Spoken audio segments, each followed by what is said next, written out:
Muito obrigado, Sr. Presidente. Cumprimento o Sr. Presidente e os Srs. Vice-Presidentes da Associação Nacional de Municípios Portugueses e começaria por, depois de o ouvir, por registrar que é um conjunto muito vasto de matérias, algumas delas mencionou bem, que fazem parte de um amplo consenso nacional neste processo de definição da Estratégia Portugal 2030.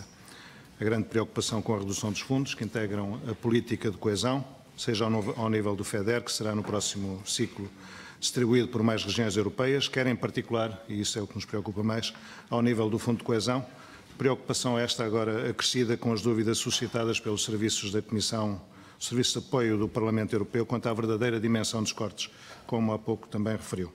Também é consensual para todos que deve haver uma maior descentralização na gestão dos fundos, uma maior simplificação e desburocratização e a orientação para os resultados, a necessidade de reverter a imposição pela Comissão Europeia e reforço pela Comissão Europeia da questão das prioridades negativas, de forma a reverter essa medida no sentido de abrir a possibilidade de fecho de redes de infraestruturas rodoviárias, por exemplo, de que algumas regiões do país ainda carecem.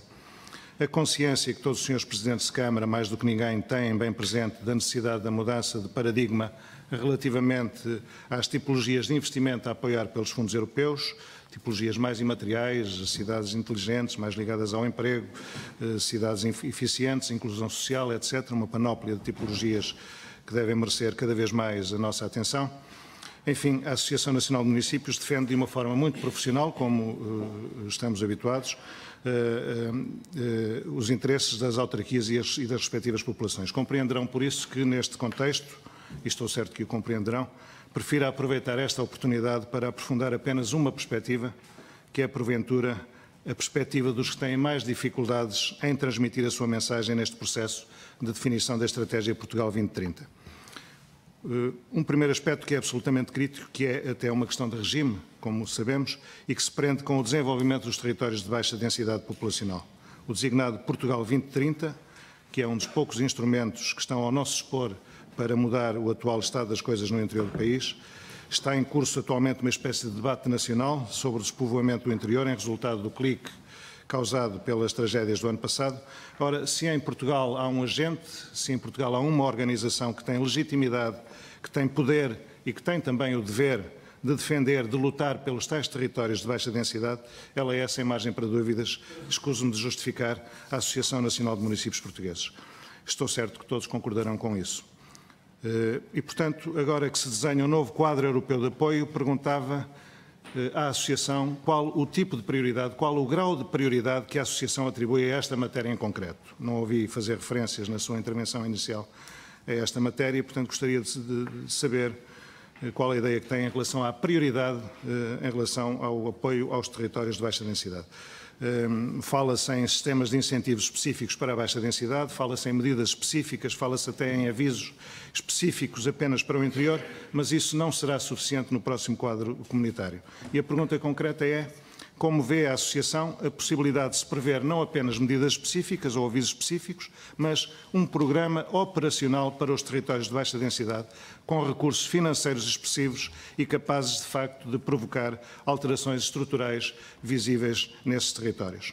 Um segundo aspecto refere-se à circunstância de estar a decorrer agora a discussão pública do Programa Nacional de Políticas do Ordenamento do Território, que é um instrumento fundamental para a definição a médio e longo prazo das políticas setoriais do Estado e, portanto, por maioria de razão, é um instrumento fundamental para a definição dos próximos fundos europeus, de que estamos aqui a tratar.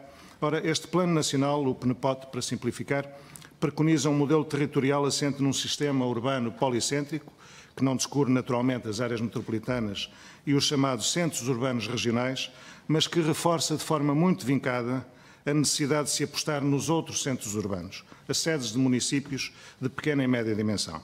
É esta, digamos, a mudança de filosofia que está no tal PNPOT que referia.